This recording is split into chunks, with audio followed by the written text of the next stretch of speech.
Programme ਗੁਰਮਤਿ ਗਿਆਨ live ਦੇ ਵਿੱਚ ਚੜ੍ਹਦੀ ਕਲਾ ਟਾਈਮ ਟੀਵੀ ਦੇਖ ਰਹੇ ਸਮੂਹ ਦਰਸ਼ਕਾਂ ਦਾ ਮਨਦੀਪ ਸਿੰਘ ਵੱਲੋਂ ਸਵਾਗਤ ਹੈ। ਹਰ ਹਫਤੇ ਦੀ ਤਰ੍ਹਾਂ ਇਸ ਹਫਤੇ ਵੀ ਗਿਆਨੀ ਸਾਹਿਬ ਸਿੰਘ ਜੀ ਸ਼ਾਹਬਾਦ ਮਰਕੰਡਾ ਵੱਲੇ ਆਪ ਜੀ ਨੂੰ ਗੁਰਮਤਿ ਸੰਬੰਧੀ ਅਤੇ ਗੁਰਬਾਣੀ ਸੰਬੰਧੀ ਸੇਧ ਦੇਣਗੇ। ਗਿਆਨੀ ਜੀ ਸਾਡੇ ਨਾਲ ਸਟੂਡੀਓ ਵਿੱਚ ਮੌਜੂਦ ਨੇ। ਗਿਆਨੀ ਜੀ ਫਤਿਹ ਸਾਂਝੀ ਕਰਕੇ ਪ੍ਰੋਗਰਾਮ ਸ਼ੁਰੂ ਕਰਦੇ ਹਾਂ। ਵਾਹਿਗੁਰੂ ਜੀ ਕਾ ਖਾਲਸਾ ਵਾਹਿਗੁਰੂ ਜੀ ਕੀ ਫਤਿਹ। ਪਿਛਲੇ ਹਫਤੇ ਗਿਆਨੀ ਜੀ ਨੇ ਜਪਜੀ ਸਾਹਿਬ ਦੀ ਪੌੜੀ ਇੱਕ ਦੂ ਜੀਵੋ ਲੱਖ ਹੋਵੇ ਲੱਖ 20 ਅਤੇ ਉਸ ਤੋਂ ਅਗਲੀ ਪੌੜੀ ਆਖਣ ਜੋਰ ਚੁਪੇ ਨਾ ਜੋਰ, ਇਸ ਦੇ ਜੋ ਅਖਰੀ ਅਰਥ ਹਨ ਅਤੇ ਵਿਆਕਰਣ ਦੀ ਸੇਧ ਉਹ ਦਿੱਤੀ ਸੀ। ਇਸ ਹਫਤੇ ਇਸ ਪ੍ਰੋਗਰਾਮ ਦੀ ਆਰੰਭਤਾ ਜੋ ਅਗਲੀ ਪੌੜੀ ਹੈ ਰਾਤੀ ਰੁੱਤੀ ਥਿਤੀ ਵਾਰ, ਉਸ ਤੋਂ ਕੀਤਾ ਜਾਂਦਾ ਹੈ। ਗੁਰੂ ਸਵਾਰੀ ਸਾਧ ਸੰਗਤ ਜੀ, ਗੁਰੂ ਨਾਨਕ ਦੇਵ ਜੀ ਮਹਾਰਾਜ ਨੇ ਆਪਣੇ ਸਮੇਂ ਵਿੱਚ ਸਮੂਹ ਮਨੁੱਖਤਾ ਦੇ ਭਲੇ ਵਾਸਤੇ ਜੋ ਵੀ ਗਿਆਨ ਬਖਸ਼ਿਸ਼ ਕੀਤਾ ਉਹ ਆਪਣੀ ਬਾਣੀ ਰਾਹੀਂ ਬਖਸ਼ਿਸ਼ ਕੀਤਾ, ਔਰ ਜਿੱਥੇ ਵੀ ਉਹ ਗਏ ਉਹਨਾਂ ਨੇ ਭਾਈ ਮਰਦਾਨਾ ਜੀ ਵਰਗੇ ਅਨਿਲ ਸੇਵਕ ਤੇ ਮਹਾਨ ਕੀਰਤਨੀਏ ਜੀ ਨੂੰ ਇਹੀ ਕਹਿਣਾ, ਭਾਈ ਮਰਦਾਨਾ ਜੀ ਰਬਾਬ ਸੁਰ ਕਰੋ, ਬਾਣੀ ਆਈ ਹੈ। ਅਤੇ ਫਿਰ ਪਾਤਸ਼ਾਹ ਜੈਸੀ ਮੈਂ ਆਵੇ ਖਸਮ ਕੀ ਬਾਣੀ ਤੈਸੜਾ ਕਰੀ ਗਿਆਨ ਵੇਰਾ ਲੋ, ਫਿਰ ਉਹ ਗਿਆਨ ਬਖਸ਼ਦੇ ਸਨ। ਅਸੀਂ ਬਹੁਤ ਖੁਸ਼ਕਿਸਮਤ ਹਾਂ ਕਿ ਸਾਡੇ ਕੋਲ ਗੁਰੂ ਨਾਨਕ ਦੇਵ ਜੀ ਦੇ ਦਿੱਤੇ ਹੋਏ ਉਪਦੇਸ਼ ਉਹਨਾਂ ਦੀ ਆਪਣੀ ਕਲਮ ਨਾਲ ਲਿਖੇ ਹੋਏ ਮੌਜੂਦ ਹਨ। ਪਰ ਦੂਜੇ ਪਾਸਿਓਂ ਅਸੀਂ ਬਦਕਿਸਮਤ ਵੀ ਹਾਂ ਕਿ ਉਸ ਖਜ਼ਾਨੇ ਨੂੰ ਅਸੀਂ ਨਾ ਖੋਲ੍ਹਦੇ ਹਾਂ, ਨਾ ਫਰੋਲਦੇ ਹਾਂ, ਨਾ ਉਹਦੀ ਵਿਚਾਰ ਕਰਦੇ ਹਾਂ। ਭਾਵੇਂ ਧੰਨ ਗੁਰੂ ਅਰਜਨ ਦੇਵ ਪਾਤਸ਼ਾਹ ਨੇ ਫਰਮਾਇਆ ਸੀ, ਪਿਉ ਦਾਦੇ ਕਾ ਖੋਲ ਡਿੱਠਾ ਖਜ਼ਾਨਾ ਤਾਂ ਮੇਰਾ ਮਨ ਭਇਆ ਨਿਦਾਨਾ। ਇਹ ਜਿਹੜਾ ਖੋਲ ਡਿੱਠਾ ਵਾਲਾ ਨੁਕਤਾ ਹੈ ਇਹ ਅੱਜ ਸਿੱਖ ਜਗਤ ਕੋਲੋਂ ਗਵਾਚ ਗਿਆ ਜਾਪਦਾ ਹੈ। ਗੁਰੂ ਗ੍ਰੰਥ ਸਾਹਿਬ ਜੀ ਨੂੰ ਹਰ ਦੁੱਖ ਸੁੱਖ ਵੇਲੇ ਲਿਆਂਦਾ ਜਾਂਦਾ ਹੈ, ਉਹਨਾਂ ਦੀ ਹਜ਼ੂਰੀ ਵਿੱਚ ਕਾਰਜ ਕੀਤੇ ਜਾਂਦੇ ਹਨ, ਮੱਥੇ ਵੀ ਟੇਕੇ ਜਾਂਦੇ ਹਨ, ਫੁੱਲ ਵੀ ਚੜਾਏ ਜਾਂਦੇ ਹਨ, ਰੁਮਾਲ ਬੜੇ ਕੀਮਤੀ ਭੇਟਾ ਕੀਤੇ ਜਾਂਦੇ ਹਨ, ਪਰ ਬਾਣੀ ਦੀ ਵਿਚਾਰ ਨਹੀਂ ਕਰਦੇ। ਦਾਸ ਦੀ ਆਪਣੀ ਜਦੋਂ ਬਚਪਨ ਦੀ ਅਵਸਥਾ ਵੱਲ ਨਜ਼ਰ ਮਾਰਦਾ ਹੈ, ਜਪਜੀ ਸਾਹਿਬ ਤੇ ਬਚਪਨ ਤੋਂ ਪਾਠ ਵੀ ਕਰਦਾ ਹਾਂ, ਕੰਠ ਵੀ ਹੈ, ਪਰ ਇਹ ਜਿਹੜੀ ਅੱਜ ਪੌੜੀ ਦੀ ਵਿਚਾਰ ਅਸੀਂ ਸ਼ੁਰੂ ਕਰ ਰਹੇ ਹਾਂ, ਇੱਥੋਂ 5 ਖੰਡਾਂ ਦੀ ਗੱਲ ਸ਼ੁਰੂ ਹੁੰਦੀ, ਔਰ ਇਹਨਾਂ ਖੰਡਾਂ ਨੂੰ ਹੀ ਇਤਨਾ ਉਲਝਾਇਆ ਵੇਦਾਂਤ ਵਾਲਿਆਂ ਨੇ ਆਪਣੇ ਤਰੀਕੇ ਨਾਲ, ਕਿਉਂਕਿ ਪੁਰਾਤਨ ਉਦਾਸੀ ਤੇ ਨਿਰਮਲੇ ਸਾਧੂ ਜੋ ਸਨ ਉਹਨਾਂ ਦਾ ਇੱਕ ਆਪਣਾ ਵੱਖਰਾ ਦ੍ਰਿਸ਼ਟੀਕੋਣ ਬਣ ਚੁੱਕਾ ਸੀ। ਉਹਨਾਂ ਨੇ ਇਸ ਖੰਡਾਂ ਦੀ ਬਾਤ ਨੂੰ ਇਤਨਾ ਜਟਲ ਬਣਾ ਦਿੱਤਾ, ਇਤਨਾ ਗੂੜ ਕਰ ਦਿੱਤਾ ਕਿ ਆਮ ਵਿਅਕਤੀ ਦੀ ਸਮਝ ਤੋਂ ਦੂਰ ਹੋ ਗਏ। ਦਾਸਰੇ ਨੂੰ ਆਪਣੀ ਅਵਸਥਾ ਤੇ ਵੀ ਤਰਸ ਆਉਂਦਾ, ਪਾਠ ਵੀ ਕਰਨਾ, ਪਰ ਇਹਦੀ ਸਮਝ ਨਾ ਆਉਣੀ। ਪਰ ਹੁਣ ਜਦੋਂ ਗੁਰੂ ਦੀ ਬਖਸ਼ਿਸ਼ ਹੋਈ ਹੈ, ਵਿਚਾਰ ਵਾਲਾ ਕਪਾਟ ਖੁੱਲਿਆ ਹੈ, ਤਾਂ ਸਮਝ ਆਈ ਗੁਰਦੇਵ ਨੇ ਤਾਂ ਬਹੁਤ ਹੀ ਕਿਰਪਾ ਕੀਤੀ। ਜਿਸ ਤਰ੍ਹਾਂ ਕਿਸੇ ਬਹੁਤ ਵੱਡੇ ਇਮਤਿਹਾਨ ਨੂੰ ਪਾਸ ਕਰਨਾ ਹੋਵੇ ਤਾਂ ਆਮ ਵਿਦਿਆਰਥੀ ਜਿਹੜਾ ਹੈ ਉਹ ਉਸ ਦਾ ਨਾਮ ਸੁਣ ਕੇ ਡਰਦਾ ਹੈ, ਪਰ ਗੁਰਦੇਵ ਨੇ ਉਸ ਨੂੰ 5 ਹਿੱਸਿਆਂ ਵਿੱਚ ਵੰਡ ਦਿੱਤਾ।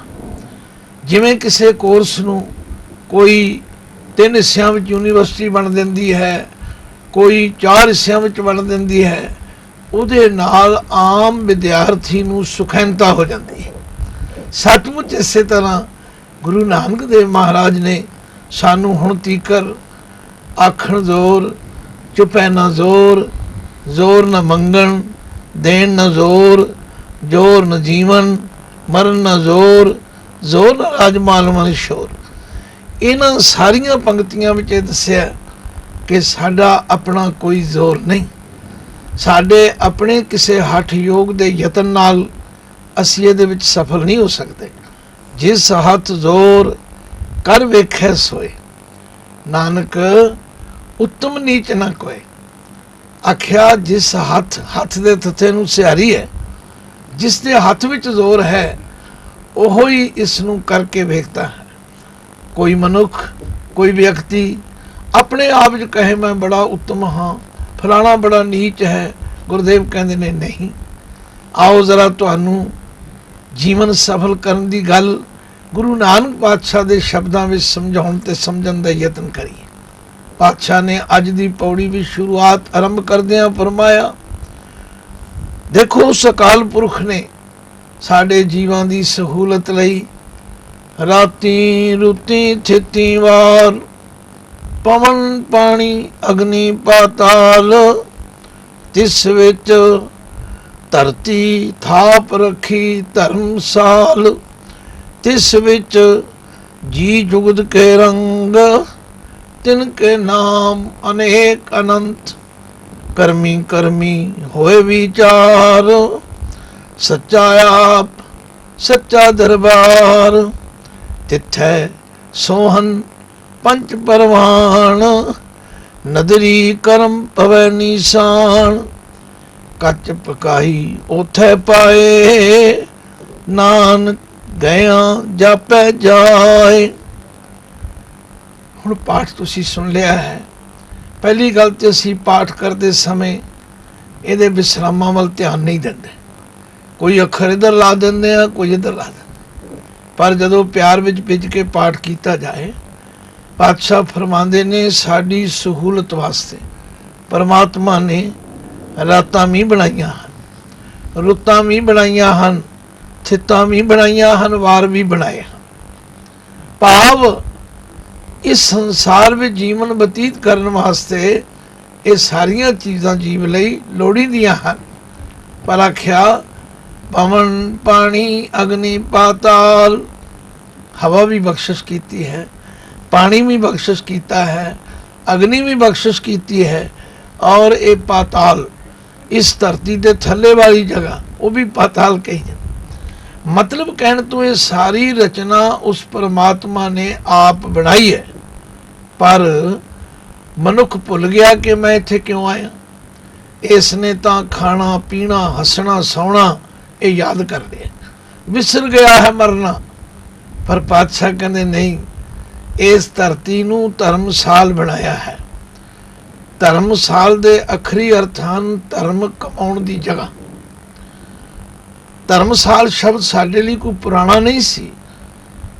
ਅਸੀਂ ਆਪਣੇ ਤੋਂ ਵੱਡੀ ਉਮਰ ਦੇ ਬਜ਼ੁਰਗਾਂ ਕੋਲੋਂ ਸੁਣਦੇ ਆਏ ਹਾਂ ਕਿ ਹਰ ਪਿੰਡ ਵਿੱਚ ਧਰਮਸਾਲ ਹੁੰਦੀ ਸੀ, ਔਰ ਧਰਮਸਾਲ ਦਾ ਅਰਥ ਇਹ ਲਿਆ ਜਾਂਦਾ ਸੀ ਕਿ ਜਿੱਥੇ ਧਰਮ ਦੀ ਵਿਚਾਰ ਹੋਵੇ, ਜਿੱਥੇ ਧਰਮ ਦੀ ਸਿੱਖਿਆ ਮਿਲੇ। ਔਰ ਧਰਮ ਕੋਈ ਇਹੋ ਜਿਹੀ ਚੀਜ਼ ਨਹੀਂ ਜਿਹਨੂੰ ਵੇਚਿਆ ਜਾਂ ਖਰੀਦਿਆ ਜਾ ਸਕੇ, ਤੇ ਧਾਰਨ ਕਰਨ ਵਾਲੀ ਚੀਜ਼ ਹੈ। ਤੋ ਇਸ ਲਈ ਪਾਤਸ਼ਾਹ ਨੇ ਕਿਹਾ ਇਹ ਧਰਤੀ, ਇਸ ਸਾਰੀ ਰਚਨਾ ਵਿੱਚ ਪਰਮਾਤਮਾ ਨੇ ਧਰਮਸਾਲ ਬਣਾਈ ਹੈ। ਇਹ ਧਰਮ ਕਮਾਉਣ ਦੀ ਜਗ੍ਹਾ ਹੈ। ਔਰ ਧਰਮ ਕੀ ਹੈ? ਇਹ ਕੋਈ ਬਾਹਰਲੇ ਚਿੰਨ੍ਹਾਂ ਦਾ ਨਾਮ ਧਰਮ ਨਹੀਂ ਹੈ। ਅਸੀਂ ਇੱਥੇ ਵੀ ਮਾਰ ਖਾ ਗਏ। ਬਾਹਰਲੇ ਚਿੰਨ੍ਹਾਂ ਉੱਤੇ ਹੀ ਗੌਰਵ, ਇਹ ਠੀਕ ਹੈ ਕਿ ਯੂਨੀਫਾਰਮ ਵਰਦੀ ਸਾਨੂੰ ਦੂਜੇ ਲੋਕਾਂ ਤੋਂ ਵੱਖਰਾ ਕਰਦੀ ਹੈ। ਜਿਵੇਂ ਸਾਡੇ ਹੀ ਭਰਾ ਭਾਈ ਫੌਜ ਵਿੱਚ ਹੁੰਦੇ ਨੇ, ਉਹਨਾਂ ਨੇ ਜਦੋਂ ਫੌਜੀ ਦੀ ਯੂਨੀਫਾਰਮ ਪਾਈ ਹੁੰਦੀ ਸੀ ਕਹਿੰਦੇ ਫੌਜੀ ਸਾਹਿਬ ਆ ਗਏ ਨੇ। ਕੋਈ ਕਿਸੇ ਹੋਰ ਵਿਭਾਗ ਵਿੱਚ ਅਸੀਂ ਉਸਦੀ ਯੂਨੀਫਾਰਮ ਦੇਖ ਕੇ ਕਹਿੰਦੇ। ਤੋ ਇੱਥੇ ਹਰ ਪ੍ਰਾਣੀ ਮਾਤਰ ਲਈ ਇਹ ਧਰਤੀ ਧਰਮ ਕਮਾਉਣ ਦੀ ਜਗ੍ਹਾ ਹੈ। ਔਰ ਧਰਮ ਦੀ ਵਿਆਖਿਆ ਬਹੁਤ ਲੰਬੀ ਚੌੜੀ ਹੈ। ਧਰਮ ਦਾ ਮਤਲਬ ਹੈ ਫਰਜ਼, ਧਰਮ ਦਾ ਮਤਲਬ ਹੈ ਡਿਊਟੀ। ਹਰ ਮਨੁੱਖ ਦੀ ਪ੍ਰਮਾਤਮਾ ਨੇ ਡਿਊਟੀ ਲਾਈ ਹੈ। ਬਾਣੀ ਵੀ ਜਗ੍ਹਾ ਜਗ੍ਹਾ ਸਮਝਾਇਆ। ਕਈ ਜਨਮ ਭੈ ਕੀਟ ਪਤੰਗਾ, ਕਈ ਜਨਮ ਗਜ ਮੀਨ ਕੁਰੰਗਾ, ਕਈ ਜਨਮ ਪੰਖੀ ਸਰਪ ਹੋਇਓ, ਕਈ ਜਨਮ ਹੈਵਰ ਬ੍ਰਿਖ ਜੋਇਓ। ਮਿਲ ਜਗਦੀਸ਼ ਮਿਲਣ ਕੀ ਬਰੀਆ, ਚਿਰੰਕਾਲ ਇਹ ਦੇ ਸੰਜਰੀਆ। ਇਹ ਮਨੁੱਖਾ ਜਨਮ ਪਰਮਾਤਮਾ ਨੂੰ ਮਿਲਣ ਵਾਸਤੇ ਹੈ। ਭਈ ਪਰਾਪਤ ਮਾਨੁਖ ਦੇ ਹੋਰੀਆ, ਗੋਬਿੰਦ ਮਿਲਣ ਕੀ ਇਹ ਤੇਰੀ ਬਰੀਆ। ਭਗਤ ਕਬੀਰ ਜੀ ਨੇ ਆਪਣੇ ਢੰਗ ਨਾਲ ਸਮਝਾਇਆ। ਗੁਰ ਸੇਵਾ ਤੇ ਭਗਤ ਕਮਾਈ, ਤਬ ਇਹ ਮਾਨਸ ਦੇ ਹੀ ਪਾਈ।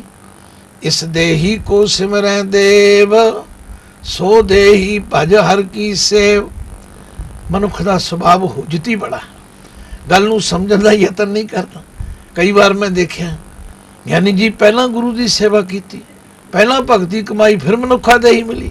ਨਹੀਂ ਨਹੀਂ, ਭਗਤ ਜੀ ਕਹਿੰਦੇ ਨੇ ਇਹ ਮਨੁੱਖਾ ਦੇਹੀ ਪਾਈ ਤਾਂ ਹੀ ਸਫਲ ਜਾਣੋ ਜੇ ਗੁਰੂ ਦੀ ਸੇਵਾ ਕਰਕੇ ਭਗਤੀ ਕੀਤੀ ਹੈ। ਤੋਂ ਮਤਲਬ ਕਹਿਣ ਤੋਂ ਕਿ ਇਹ ਧਰਤੀ ਧਰਮ ਕਮਾਉਣ ਦੀ ਜਗ੍ਹਾ ਉਸ ਵਾਹਿਗੁਰੂ ਅਕਾਲ ਪੁਰਖ ਨੇ ਬਣਾਈ।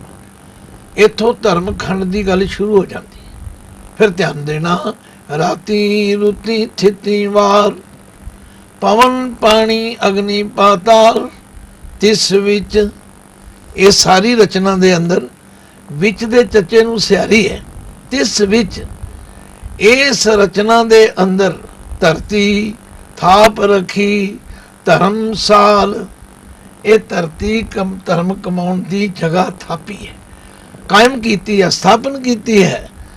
ਫਿਰ ਤਿਸ ਵਿੱਚ ਜੀ ਜੁਗਤ ਕੇ ਰੰਗ, ਇਸ ਧਰਤੀ ਦੇ ਉੱਤੇ ਇਸ ਪਰਮਾਤਮਾ ਦੀ ਰਚਨਾ ਦੇ ਅੰਦਰ ਕਿਤਨੇ ਜੀਵ ਹਨ, ਉਹਨਾਂ ਦੇ ਰਹਿਣ ਦੀ ਜੁਗਤੀ ਢੰਗ ਕੀ ਹੈ, ਉਹਨਾਂ ਦੇ ਨਾਮ ਕਿਤਨੇ ਹਨ, ਉਹਨਾਂ ਦੇ ਰੰਗ ਕਿਤਨੇ ਹਨ। ਤਿਸ ਵਿੱਚ ਜੀ ਜੁਗਤ ਕੇ ਰੰਗ, ਇਸ ਜੀ ਨੂੰ ਜੀਆ ਨਹੀਂ ਪੜ੍ਹਨਾ। ਕੁਝ ਲੋਕ ਜੀਆ ਉਚਾਰਨ ਕਰਦੇ ਹਨ। ਇਹ ਜੀ ਜੋ ਹੈ ਬਹੁਵਚਨ ਹੈ। ਇਸ ਦੇ ਉਚਾਰਨ ਦਾ ਤਰੀਕਾ ਹੈ ਕਿ ਜੱਜੇ ਨੂੰ ਜੀ ਬਿਹਾਰੀ ਐੜਾ ਜੀ, ਬਸ ਇਹਨਾਂ ਕਲਮਕਾ ਦੇਣਾ। ਤਿਸ ਵਿੱਚ ਜੀ ਜੁਗਤ ਕੇ ਰੰਗ, ਉਹਨਾਂ ਦੇ ਰੰਗ ਵੱਖਰੇ ਵੱਖਰੇ ਹਨ, ਉਹਨਾਂ ਦੇ ਜੀਵਨ ਜਿਉਣ ਦੀ ਸ਼ੈਲੀ ਜੁਗਤੀ ਢੰਗ ਤਰੀਕਾ ਵੱਖਰਾ ਵੱਖਰਾ। ਔਰ ਤਿੰਨ ਕੇ ਨਾਮ ਅਨੇਕ ਅਨੰਤ, ਹੁਣ ਉਹਨਾਂ ਜੀਵਾਂ ਦੇ ਨਾਮ ਕਿਤਨੇ ਹਨ, ਉਹਨਾਂ ਜੀਵਾਂ ਦੀਆਂ ਕਿਸਮਾਂ ਕਿਤਨੀਆਂ ਨੇ, ਅਨੇਕ। ਜਦੋਂ ਇੱਕ ਤੋਂ ਵੱਧ ਅਨੇਕ ਸ਼ਬਦ ਵਰਤਿਆ ਜਾਂਦਾ, ਅਨੰਤ, ਜਿਨ੍ਹਾਂ ਦਾ ਕੋਈ ਅੰਤ ਹੀ ਨਹੀਂ। ਤੋ ਇਸ ਲਈ ਮਹਾਰਾਜ ਕਹਿੰਦੇ ਨੇ ਅਸੀਂ ਤੇ ਧਿਆਨ ਦੇਣਾ ਹੈ ਕਿ ਅਸੀਂ ਇਸ ਸੰਸਾਰ ਵਿੱਚ ਕਿਉਂ ਆਏ ਹਾਂ, ਧਰਮ ਖੰਡ ਵਿੱਚ ਕਰਨਾ ਕੀ ਹੈ। ਤੋ ਮਹਾਰਾਜ ਕਹਿੰਦੇ ਨੇ ਕਰਮੀ ਕਰਮੀ ਹੋਏ ਵਿਚਾਰ, ਹਰ ਮਨੁੱਖ ਦੇ ਕੀਤੇ ਹੋਏ ਕਰਮਾਂ ਦੀ ਵਿਚਾਰ ਕੀਤੀ ਜਾਏ।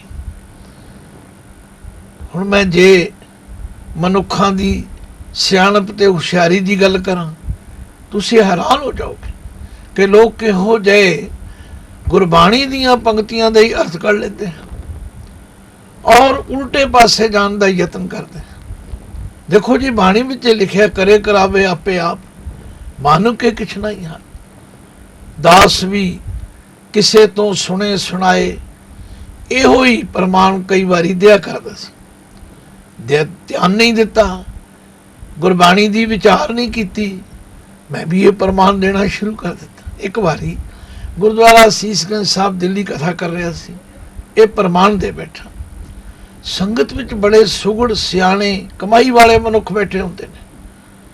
ਇੱਕ ਚਟਾਈ, ਗਿਆਨੀ ਜੀ ਇਹ ਜਿਹੜਾ ਪ੍ਰਮਾਣ ਤੁਸੀਂ ਦਿੱਤਾ ਹੈ ਇਹ ਸ੍ਰੀ ਗੁਰੂ ਗ੍ਰੰਥ ਸਾਹਿਬ ਜੀ ਦੇ ਕਿਸ ਪੰਨੇ ਤੇ? ਮੈਂ ਸਮਝ ਗਿਆ ਵੀ ਕਿਧਰੇ ਕੁਝ ਗਲਤੀ ਹੋਈ ਹੈ। ਉਸ ਸਮੇਂ ਦੇ ਮੁਤਾਬਕ ਮੈਂ ਕਿਹਾ ਜੀ ਇੱਕ ਚਟਾਈ ਹੈ, ਇਸ ਸੰਬੰਧੀ ਵਿਚਾਰ ਕਰਨ ਲਈ ਮੇਰੇ ਕਮਰਾ ਨੰਬਰ ਫਲਾਣੇ ਵਿੱਚ ਪਹੁੰਚ ਜਾਓ। ਹੁਣ ਆਪਣੀ ਯਾਦਾਸ਼ਤ ਤੇ ਜ਼ੋਰ ਲਾਇਆ, ਅੰਦਰੋਂ ਆਵਾਜ਼ ਆਈ ਇਹ ਪੰਕਤੀ ਸੁਖਮਨੀ ਸਾਹਿਬ ਵਿੱਚੋਂ ਹੈ। ਸੁਖਮਨੀ ਸਾਹਿਬ ਪਹਿਲਾਂ ਵੀ ਬਹੁਤ ਵਾਰੀ ਪਾਠ ਕਰੀਦਾ ਸੀ, ਫਿਰ ਪੜ੍ਹਨਾ ਸ਼ੁਰੂ ਕੀਤਾ। ਜਦੋਂ ਧਿਆਨ ਨਾਲ ਪੜ੍ਹਿਆ ਆਪਣੀ ਗਲਤੀ ਕਾਬੂ ਆ ਗਈ, ਸਮਝ ਆ ਗਈ। ਉੱਥੇ ਉਹ ਲਿਖਿਆ ਹੈ ਕਰੇ ਕਰਾਵੇ ਆਪੇ ਆਪ, ਸਦਾ ਸਦਾ ਨਾਨਕ ਹਰ ਜਾਪ, ਐਸਾ ਲਿਖਿਆ ਸੀ, ਜਿਹਦਾ ਮਤਲਬ ਹੈ ਕਿ ਕਰਨ ਕਰਾਉਣ ਵਾਲਾ ਤੇ ਉਹ ਆਪ ਹੈ। ਕਿਉਂਕਿ ਮਨੁੱਖੀ ਮਨ ਵਿੱਚ ਮਾਮੂਲੀ ਜਿਹਾ ਕੋਈ ਚੰਗਾ ਕੰਮ ਕਰ ਲਓ ਅਹੰਕਾਰ ਆ ਜਾਂਦਾ ਹੈ, ਤੇ ਗੁਰੂ ਸਾਹਿਬ ਦੀ ਬਖਸ਼ਿਸ਼ ਹੈ, ਉਹ ਆਪਣੇ ਸਿੱਖ ਨੂੰ ਅਹੰਕਾਰ ਤੋਂ ਬਚਾ ਕੇ ਰੱਖਣਾ ਚਾਹੁੰਦੇ। ਆਖਿਆ ਕਰੇ ਕਰਾਵੇ ਆਪੇ ਆਪ, ਤੂੰ ਨਹੀਂ ਇਹ ਚੰਗਾ ਕੰਮ ਕੀਤਾ, ਤੇਰੇ ਤੋਂ ਵਾਹਿਗੁਰੂ ਨੇ ਬਲ ਬਖਸ਼ ਕੇ ਕਰਾਇਆ। ਤੇਰੀ ਡਿਊਟੀ ਇਹ ਹੈ ਸਦਾ ਸਦਾ ਨਾਨਕ ਹਰ ਜਾਪ। ਤੇ ਦੂਸਰੀ ਪੰਕਤੀ ਚ ਸੁਖਮਨੀ ਸਾਹਿਬ ਚ ਮਾਰੇ ਰੱਖੈ ਏਕੋ ਆਪ, ਮਾਨੋ ਕਹਿ ਕਿਛ ਨਾਹੀ ਹਾਥ। ਲਓ ਕਿਸੇ ਚਤੁਰ ਬੰਦੇ ਨੇ ਇੱਕ ਉੱਥੋਂ ਲੈ ਲਈ, ਇੱਕ ਉੱਥੋਂ ਲੈ ਲਈ। ਅੱਜ ਵੀ ਲੋਕ ਕਿਵੇਂ ਕਰਦੇ ਹਨ।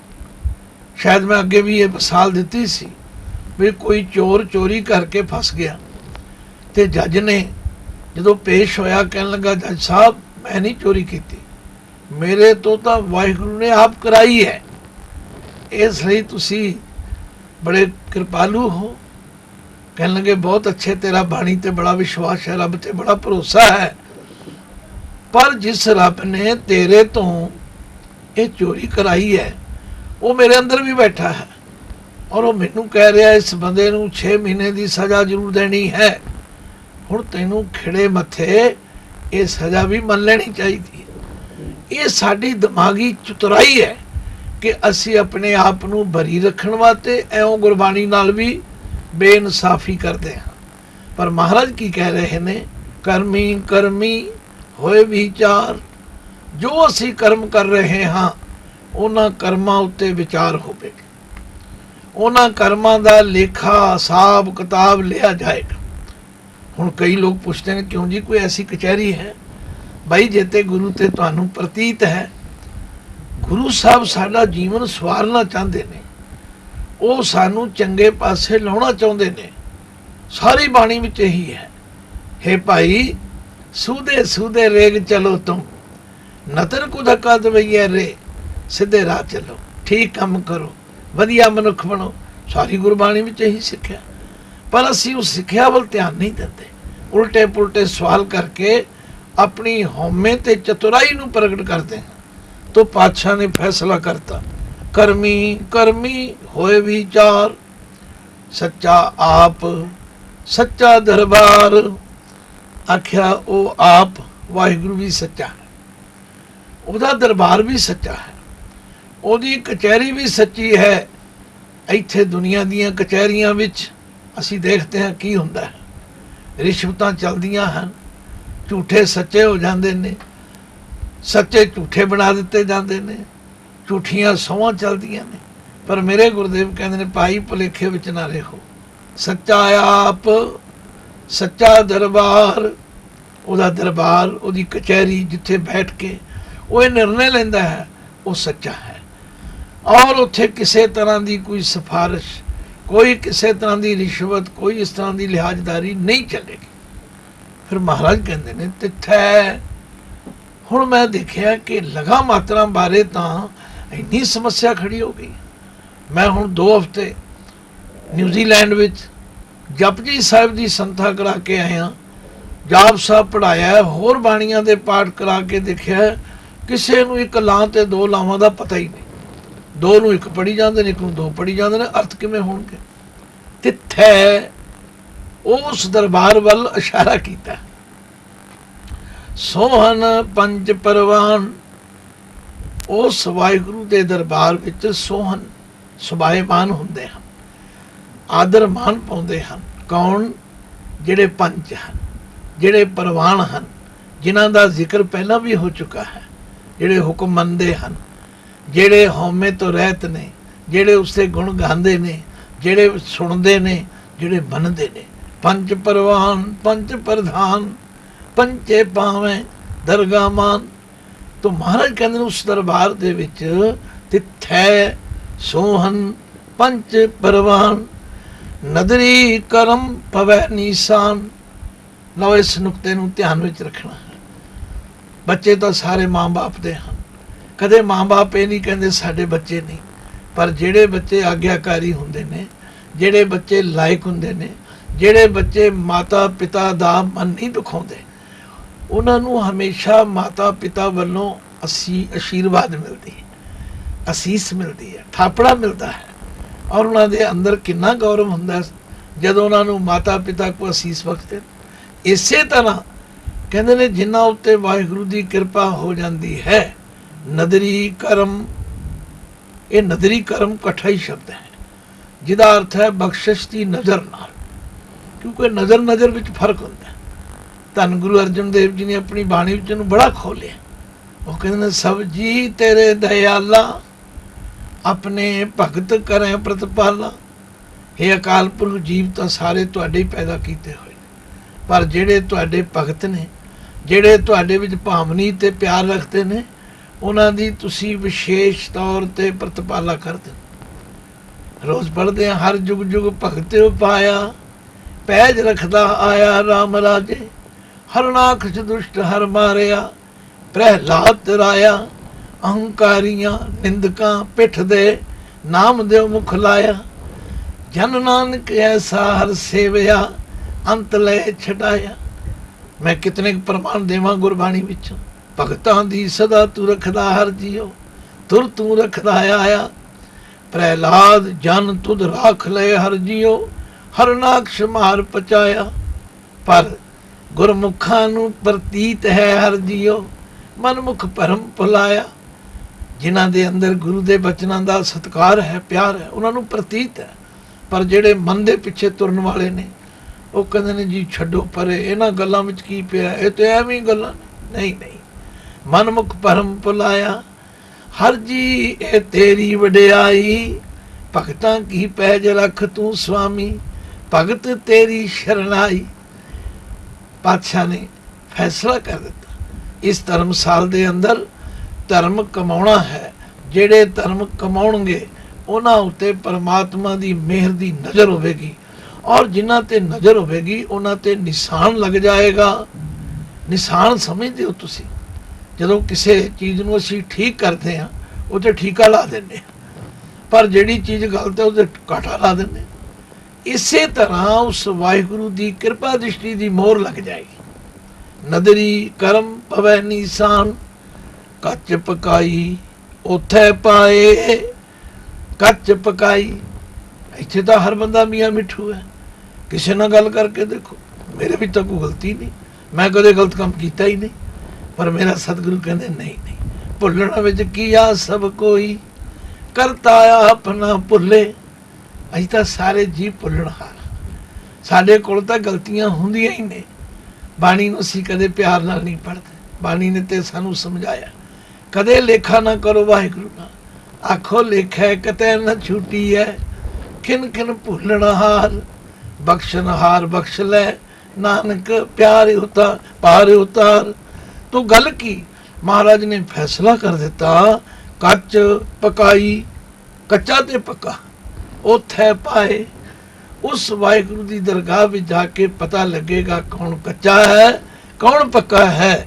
ਔਰ ਨਾਨਕ ਗਿਆ ਜਾਪੈ ਜਾਏ, ਨਾਨਕ ਜੀ ਫਰਮਾਉਂਦੇ ਨੇ ਉੱਥੇ ਜਾਇਆ ਹੀ ਪਤਾ ਲੱਗੇਗਾ। ਇੱਥੇ ਦੀਆਂ ਗੱਲਾਂ, ਇੱਥੇ ਦੀਆਂ ਵਡਿਆਈਆਂ, ਇੱਥੇ ਦੀਆਂ ਡਿਗਰੀਆਂ ਕੁਝ ਨਹੀਂ ਕਰਨਗੀਆਂ ਜੇ ਵਾਹਿਗੁਰੂ ਦੀ ਕਿਰਪਾ ਦ੍ਰਿਸ਼ਟੀ ਨਾ ਹੋਈ।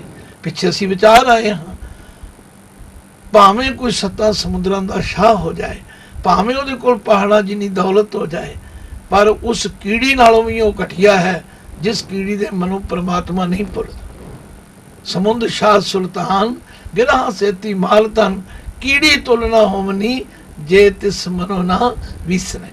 ਤੋ ਸਾਧ ਸੰਗਤ, ਇਸ ਪੌੜੀ ਰਾਹੀਂ ਸਾਨੂੰ ਗੁਰਦੇਵ ਨੇ ਹੁਸ਼ਿਆਰ ਕੀਤਾ ਹੈ, ਸਾਵਧਾਨ ਕੀਤਾ ਹੈ, ਔਰ ਧਰਮਖੰਡ ਦੀ ਵਿਆਖਿਆ ਸਮਝਾ ਦਿੱਤੀ ਹੈ।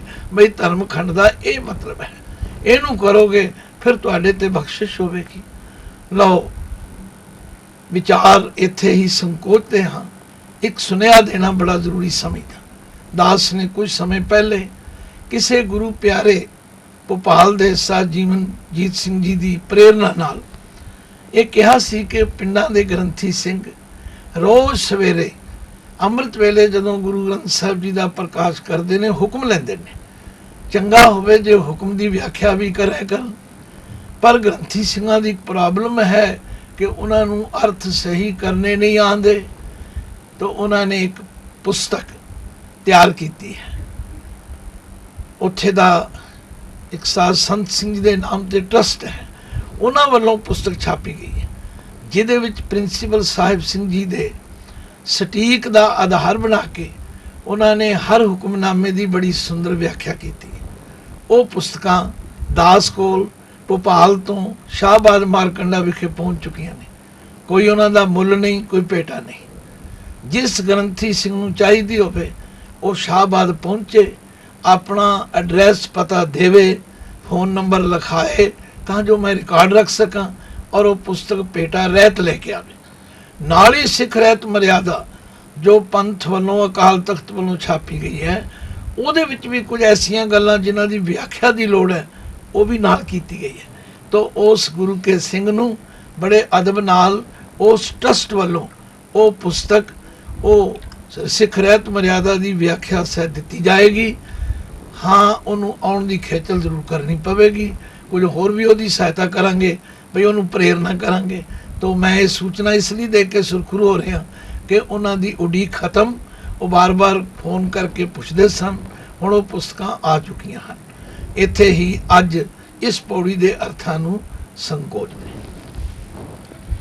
ਗਿਆਨੀ ਜੀ ਨੇ ਬੜੇ ਹੀ ਪਿਆਰ ਨਾਲ ਸਾਨੂੰ ਇਸ ਪੌੜੀ ਦੇ ਆਖਰੀ ਅਰਥ ਤੇ ਵਿਆਕਰਣ ਅਰਥ ਸਮਝਾਏ ਨੇ। ਹੁਣ ਸਮਾਂ ਹੋ ਚੱਲਿਆ ਇੱਕ ਛੋਟੇ ਜਿਹੇ ਬ੍ਰੇਕ ਦਾ, ਤੇ ਬ੍ਰੇਕ ਤੋਂ ਬਾਅਦ ਅਸੀਂ ਫਿਰ ਤੁਹਾਨੂੰ ਮੁੜ ਮਿਲਦੇ ਹਾਂ ਪ੍ਰੋਗਰਾਮ ਗੁਰਮਤਿ ਗਿਆਨ ਲਾਈਵ ਵਿੱਚ। ਸਾਨੂੰ ਹੁਣ ਇਜਾਜ਼ਤ ਦਿਓ।